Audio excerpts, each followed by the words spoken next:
नमस्कार दोस्तों, बहुत बहुत स्वागत है आपका अपने चैनल टारगेट विद अजय में। तो आज हम आपको पढ़ाएंगे प्रेजेंट इंडेफिनिट टेंस। तो प्रेजेंट इंडेफिनिट टेंस आपने पहले भी पढ़ा होगा कभी जो है, लेकिन आज मैं जो पढ़ाऊंगा वो सबसे अलग होगा। और आप जो है, यदि आप बेसिक सीख रहे हैं तो तब भी ये वीडियो आपके लिए उपयोगी है। यदि आप एडवांस लेवल में हैं तब भी ये वीडियो आपके लिए उपयोगी होगा। तो इस वीडियो को अंत तक देखिए, आपको जो है कुछ ना कुछ ज़रूर सीखने को मिलेगा। यदि आप बेसिक से इंग्लिश सीखना चाहते हैं तो आज से मैं स्टार्ट कर रहा हूं और आज से मैं टेंस आपको पढ़ाऊंगा। तो सबसे पहले जो है आप जो है अपने माइंड में ये सोच आप ख़त्म कर दीजिए कि आपको टेंस नहीं आते। आज से जो है हमारे जितने भी वीडियो मैं अपलोड करूं वो सारे वीडियो आप देखिए, आपको टेंस बनाना पूरी तरीके से आ जाएगा। और मैं यहाँ पर जो है बेसिक से जो है एडवांस लेवल तक पढ़ाता हूँ। तो इस वीडियो में आप जो है प्रेजेंट इंडेफिनिट के जितने भी रूल होते हैं, जितनी जगह ये यूज़ होता है, वो सारे आपको यहाँ पर बताएंगे। तो वीडियो को अंत तक देखिए। तो चलते हैं, वीडियो को शुरू करते हैं। तो आपने पहले भी पढ़ा होगा कि जो है प्रेजेंट इंडेफिनिट की पहचान क्या होती है। ता है, ती है, ते है। इस प्रकार से किसी वाक्य के अंत में आता है ता है, ती है, ते हैं, तो हमारा प्रेजेंट इंडेफिनिट टेंस होता है। जैसे यहाँ पर एग्जाम्पल है, वह खेलता है, अंत में आया ता। तुम पढ़ते हो, अंत में आया ते। और वे नाचते हैं, अंत में आया ते। तो इनके अंत में ता, ती, ते आया है। तो ये सब जितने भी वाक्य हैं ये सब प्रेजेंट इंडेफिनिट के वाक्य हैं। तो ध्यान से देखिए, अब यहाँ पर हम नियम बताने जा रहे हैं। बहुत सारे स्कूलों में पढ़ाया जाता है कि एक वचनकर्ता के साथ क्रिया में यस या यस लगाते हैं और बहुवचनकर्ता के साथ जो है क्रिया में कुछ नहीं लगाते हैं। लेकिन ये कहना बिल्कुल गलत होगा, क्योंकि एक वचन हमारा आई भी तो होता है। तो आई के साथ हम क्यों नहीं लगाते हैं क्रिया में यस या यस। तो नियम ये नहीं होता कि एक वचनकर्ता के साथ क्रिया में यस या यस लगाते हैं और बहुवचन के साथ जो है क्रिया में कुछ नहीं लगाते हैं। नियम ये होता ही नहीं है बिल्कुल। नियम क्या होता है, थर्ड पर्सन सिंगुलर नंबर के साथ क्रिया में यस या यस लगाते हैं और बाकी सभी के साथ जो है कुछ नहीं लगाते हैं। तो थर्ड पर्सन सिंगुलर कौन होते हैं, तो पर्सन पहले आपको पता होने चाहिए कि पर्सन कितने होते हैं। तो पर्सन जो होते हैं वो तीन प्रकार के होते हैं। पहला फर्स्ट पर्सन, दूसरा सेकंड पर्सन और तीसरा थर्ड पर्सन। अब हमको फर्स्ट पर्सन और सेकंड पर्सन को देखना ही नहीं है, केवल थर्ड पर्सन सिंगुलर को देखना है कि थर्ड पर्सन सिंगुलर कौन होते हैं। तो थर्ड पर्सन सिंगुलर जो हमारे होते हैं वो होते हैं जैसे ही, सी, इट, नेम। ये हमारे थर्ड पर्सन सिंगुलर होते हैं। और ये इसी में जो है ये दे आता है। ये दे जो होता है ये थर्ड पर्सन होता है, लेकिन ये प्लूरल होता है, बहुवचन होता है। तभी इसके साथ जो है क्रिया में यस या यस नहीं लगाते हैं। तो थर्ड पर्सन सिंगुलर कौन हुए, ही, सी, इट, नेम। और फर्स्ट पर्सन कौन होता है, फर्स्ट पर्सन होता है आई और वी। और सेकंड पर्सन कौन होता है, यू। तो थर्ड पर्सन में कौन कौन आते हैं, ही, सी, इट, नेम और दे। लेकिन दे हमारा बहुवचन का होता है, इसलिए इसको इसके साथ है जो है क्रिया में यस या यस नहीं लगाते हैं। और यहाँ पर जो है हम किसके साथ लगाएंगे क्रिया में यस या s, he, she, it, name. इनके साथ ही हम क्रिया में यस या यस लगाते हैं। और आई, यू, वी, दे, इनके साथ जो है क्रिया में कुछ नहीं लगाते हैं, केवल क्रिया ही लिख देते हैं। अब यहाँ नोट करके यहाँ पर लिखा है, यदि वर्ब का अंतिम अक्षर, यदि किसी वर्ब का अंतिम अक्षर जो है WSOZXCHSH से समाप्त होता है तो हम थर्ड पर्सन सिंगुलर नंबर के साथ जो है उसके साथ ES लगाएंगे, ना कि S लगाएंगे, ES लगाएंगे। तो आपका कन्फ्यूज़न ख़त्म हो गया होगा कि यस कहाँ लगाना है और ES कहाँ लगाना है। तो जब भी कोई ऐसी क्रिया है जिसके अंत में ये वाले जो है अक्षर आते हैं तो हम वहाँ पर यस ना लगा करके ES लगाते हैं। जैसे यहाँ एग्जाम्पल दिए हैं, ही गोज। तो गो में क्या है, गो हमारी वर्ब है, इसके अंत में क्या है, ओ। तो यहाँ पर क्या है, इसके बाद हमने लगाया ES, ना कि खाली एस। उसी प्रकार है सी किसेस, तो किस के में क्या है, किस में क्या है, डबल एस आया है तो हम यहाँ पर लगाएंगे ई एस। उसी प्रकार क्यूज मीन्स होता है प्रश्न करना, तो इसमें क्या आया है, जेड आया है। वर्ब का अंतिम अक्षर क्या है, जेड है, तो हम क्या करेंगे, इसमें ई एस लगाएंगे। उसी प्रकार क्लैश मीन्स क्या होता है, क्लैश मीन्स होता है झगड़ा करना, तो यहाँ पर जो है यस एच आया है और इसके बाद हमने जो है ई एस का यूज़ किया है। तो आशा करते हैं आपको ये समझ में आ गया है कि कहाँ पर यस लगाना है, कहाँ पर ई एस लगाना है। अब आगे क्या है, आगे कुछ सेंटेंस हम देखते हैं कि कैसे बनाए जाते हैं। तो जैसे यहाँ पर कुछ सेंटेंस दिए हैं, मैं चेस खेलता हूँ, तो यहाँ पर जो है मैं क्या है, फर्स्ट पर्सन है, फर्स्ट पर्सन यानी आई है, तो इसके साथ जो है हम क्या करेंगे कि इसके साथ क्रिया में कुछ नहीं लगाएंगे। तो सबसे पहले आई को लिखेंगे आई, उसके बाद क्रिया लिखेंगे प्ले और फिर चेस हो जाएगा। तो इस प्रकार से बन गया, इसमें हमें कुछ यस या यस नहीं जोड़ना पड़ा क्योंकि ये हमारा फर्स्ट पर्सन था, आई था। अब आगे है वह ऑफिस जाता है, वह ऑफिस जाता है, ही गोज टू ऑफिस। अब यहाँ पर जो ही है वो थर्ड पर्सन सिंगुलर नंबर है, तो इसके साथ हम क्रिया में ई एस लगाए हैं क्योंकि ये हमारा थर्ड पर्सन सिंगुलर नंबर था। तो ही, उसके बाद क्रिया लिखा गोज, फिर to office, he goes to office. आगे है वह रोज मंदिर जा रहा है। अब इसमें क्या है, इसमें तो आया रहा है, रही है, रहे हैं, तो आप कंफ्यूज हो गए कि ये तो प्रेजेंट कंटिन्यूअस टेंस है। लेकिन प्यारे दोस्तों ये प्रेजेंट कंटिन्यूअस टेंस नहीं है, ये हमारा प्रेजेंट इंडेफिनिट सिंपल प्रेजेंट है। आगे हम कुछ ऐसे वर्ड आपको बताएंगे जिनके साथ जो है हमेशा प्रेजेंट इंडेफिनिट या फिर पास्ट इंडेफिनिट का यूज होता है। यहाँ पर ऐसे कुछ ऐसे शब्द होते हैं जैसे रोज़ है, कभी कभार है, तो ये जब सेंटेंस में आते हैं तो भले ही उसकी पहचान जो है अंत में रहा रही आ जाए, लेकिन हम उसे प्रेजेंट इंडेफिनिट में बनाएंगे। पहले हम आपको यहाँ पर फ्रेंड्स जो है, पहले हम आपको यहाँ पर बेसिक पढ़ा दें। जो बच्चे बेसिक पढ़ते हैं, जो जिनको बेसिक नहीं पता वो पहले बेसिक पढ़ लें, उसके बाद एडवांस में आपको पढ़ाएंगे कि कहाँ पर जो है प्रेजेंट इंडेफिनिट का यूज़ करते हैं, किन सिचुएशन में प्रेजेंट इंडेफिनिट का यूज़ किया जाता है और किन सिचुएशन में प्रेजेंट कंटिन्यूअस का यूज़ किया जाता है। तो जब भी वाक्य में रोज आ जाता है तो वो प्रेजेंट इंडेफिनिट से बनता है, ना कि वो प्रेजेंट कंटिन्यूअस है।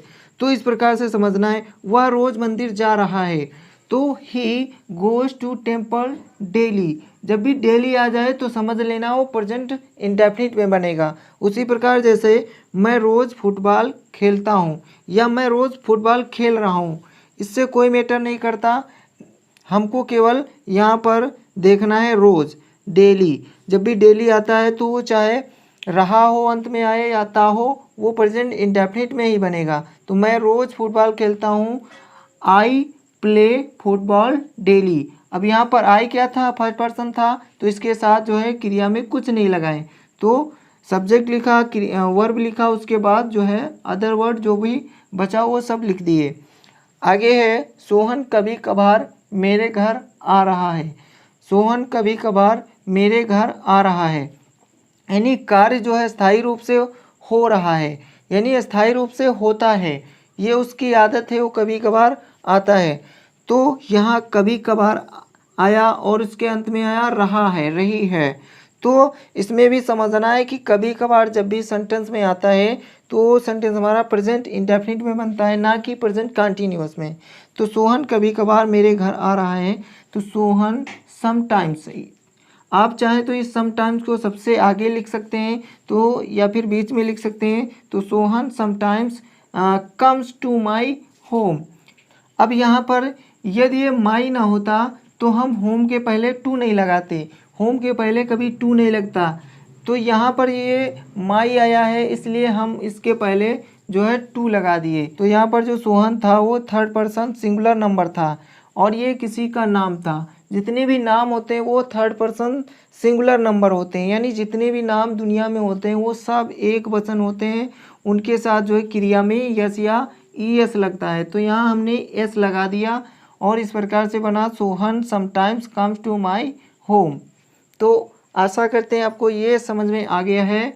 अब हम यहाँ पर देखेंगे कुछ। अब यहाँ पर देखते हैं कि इसमें हेल्पिंग वर्ब क्या होती हैं। तो प्रेजेंट इंडेफिनिट टेंस में हेल्पिंग वर्ब जो होती हैं वो होती हैं डू और डज।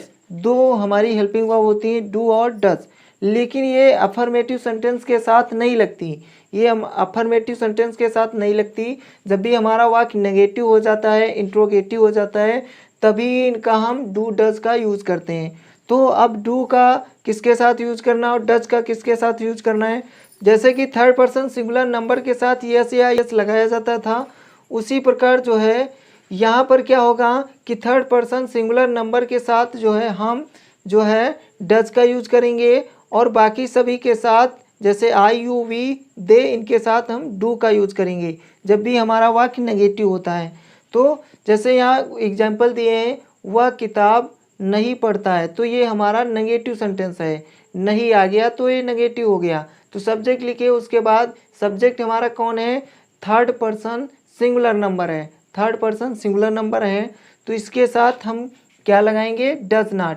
और जब भी वाक्य में डज नॉट लगता है तो क्रिया में एस या यस नहीं लगता है। ये ध्यान देने की बात है। जब भी हम डज नॉट लगाते हैं तो वर्ब में जो है यस या यस नहीं जोड़ते हैं। तो कैसे बनेगा, he does not read book, ना कि रीड्स बुक।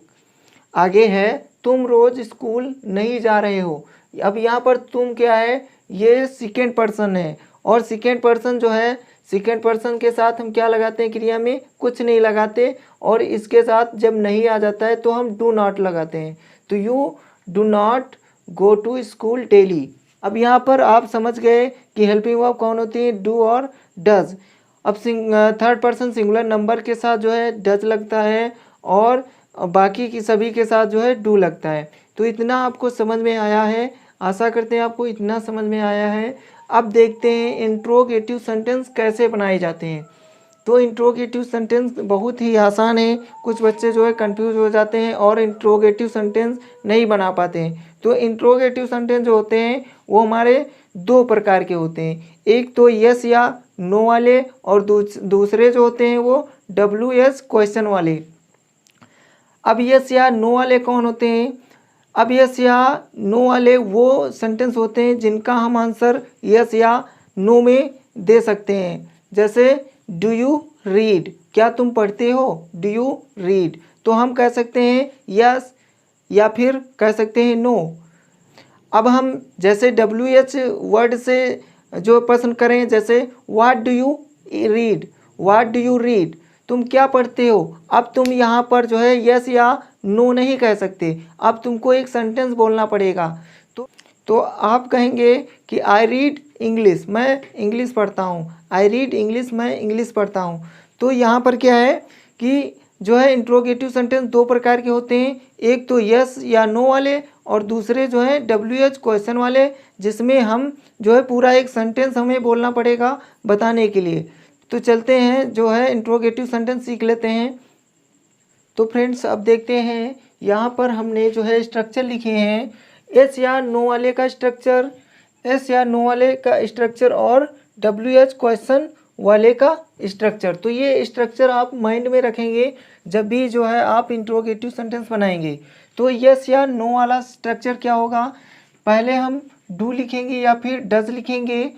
यदि कर्ता हमारा थर्ड पर्सन सिंगुलर नंबर है तो डज, और बाकी सबके साथ जो है डू लिखेंगे। तो पहले डू या डज, उसके बाद सब्जेक्ट लिखेंगे, और फिर ये नेगेटिव है तो सब्जेक्ट के बाद हम नॉट लगा देंगे, ये नेगेटिव नहीं है तो सीधा हम वर्ब लिख देंगे, और उसके बाद ऑब्जेक्ट लिख देंगे, फिर ये क्वेश्चन मार्क लिखेंगे।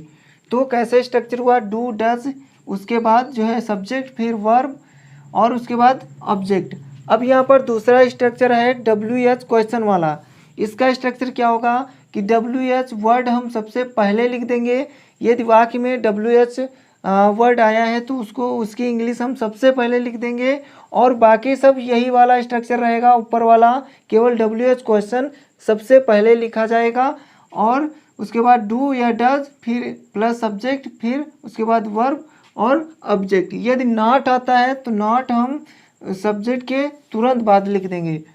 अब यहाँ पर कुछ एग्जाम्पल दिए हैं, जैसे क्या तुम, यहाँ पर दो बार तुम लिख गया, क्या तुम चेस खेलते हो, क्या तुम चेस खेलते हो। तो यहाँ पर ये जो है ये हमारा यस या नो वाला है, तो हम इसका मतलब जो है हम डू या डज सबसे पहले लिखेंगे। तो कर्ता के अनुसार हम जो है डू डज को सबसे पहले लिखेंगे। तो कर्ता हमारा क्या है, सेकेंड पर्सन है, तो सेकेंड पर्सन के साथ हम जो है डू का यूज़ करते हैं। तो हम यहाँ पर लिखेंगे डू, उसके बाद सब्जेक्ट लिखेंगे यू, फिर लिखेंगे वर्ब प्ले, फिर लिखेंगे जो है जो कुछ भी बचा चेस। तो डू यू प्ले चेस, इस प्रकार से बन गया। यहाँ पर WH वर्ड नहीं था तो हमने WH वर्ड को सबसे पहले नहीं लिखा। अब दूसरे वाले में क्या है, तुम चेस क्यों खेलते हो। अब यहाँ क्यों जो है ये WH वर्ड है, तो WH वर्ड है तो इसको सबसे पहले हम लिख देंगे। तो उसके बाद जो है डू या डज लिखेंगे कर्ता के अनुसार। तो क्योंकि इंग्लिश हम लिखे वाई, उसके बाद जो है डू लिख दिए कर्ता के अनुसार, कर्ता था हमारा तुम, तो यहाँ पर हो गया why do you play chess, उसके बाद क्वेश्चन मार्क लगा दिए। तो आशा करते हैं आपको ये समझ में आ रहा है। अगला है तुम चेस कब नहीं खेलते हो। अब इसमें देखिए कब भी आया है और नहीं भी आया है, यानी WH वर्ड भी आया है और उसमें वो नेगेटिव भी है। तो तुम चेस कब नहीं खेलते हो, इसमें नहीं जो है 2 बार आ गया। तो तुम चेस कब नहीं खेलते हो, तो हम WH वर्ड को सबसे पहले लिखेंगे, यानी कब की अंग्रेजी सबसे पहले लिखेंगे व्हेन, उसके बाद कर्ता के अनुसार जो है डू या डज लिखेंगे। तो व्हेन डू यू, उसके बाद हम नॉट आया है जो हमारा वो सब्जेक्ट के तुरंत बाद आया है। जब भी हम नॉट लिखेंगे तो हम जो है सब्जेक्ट के तुरंत बाद लिख देते हैं। तो when do you not play chess, इस प्रकार से ये बन जाता है। अगला है क्या वह ऑफिस जाता है। अब देखिए यहाँ पर जो है ये जो क्या आया है ये सबसे पहले आया है। तो सबसे पहले यदि क्या आता है तो वो हमारा सेंटेंस यस या नो वाला होता है।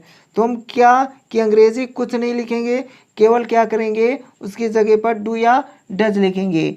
तो डू या डज कैसे हम लिखेंगे वो सब्जेक्ट को देखना पड़ेगा। सब्जेक्ट क्या है, थर्ड पर्सन सिंगुलर नंबर है या नहीं है। तो यहाँ पर कि जो है वो थर्ड पर्सन सिंगुलर नंबर है, यानी वह है। तो क्या वह ऑफिस जाता है, तो हम यहाँ पर डज लिखेंगे, does he go to office, उसके बाद क्वेश्चन मार्क लगा देंगे। अगला है वह ऑफिस कब जाता है, वह ऑफिस कब जाता है। तो यहाँ पर जो है यहाँ पर कब जो है ये हमारा WH वर्ड है। तो हम क्या करेंगे कि इसकी अंग्रेजी सबसे पहले लिख देंगे व्हेन, उसके बाद कर्ता के अनुसार डज लिखेंगे और फिर ही गो टू ऑफिस। अब यहाँ पर गो में ES नहीं जोड़ना है, क्योंकि यहाँ पर जो है जब हम डज लिखते हैं तो इसमें ES जुड़ा होता है, तो हम इसलिए क्रिया में एस या ES नहीं लगाते हैं। तो when does he go to office, इस प्रकार से बन जाता है। तो जब भी आप बनाएं तो इस स्ट्रक्चर को ध्यान में रखिए और इस स्ट्रक्चर के माध्यम से आप जो है बनाएं।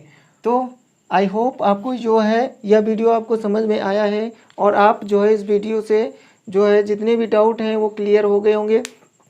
यदि आप एडवांस लेवल में present indefinite simple present tense पढ़ना चाहते हैं, यानी आप जो है इसका यूज़ सही प्रकार से सीखना चाहते हैं कि प्रेजेंट इंडेफिनिट का यूज़ कहाँ कहाँ करते हैं, किस सिचुएशन में करते हैं, यानी किस सिचुएशन में हम जो है प्रेजेंट इंडेफिनिट सिंपल प्रेजेंट का यूज़ करते हैं, तो जो है तो मेरे चैनल को सब्सक्राइब कर लें, क्योंकि मैं अगला वीडियो इसी पर लाऊंगा कि किस सिचुएशन पर जो है कौन सी सिचुएशन होती है जहां पर हम जो है प्रेजेंट इंडेफिनिट का यूज़ करते हैं।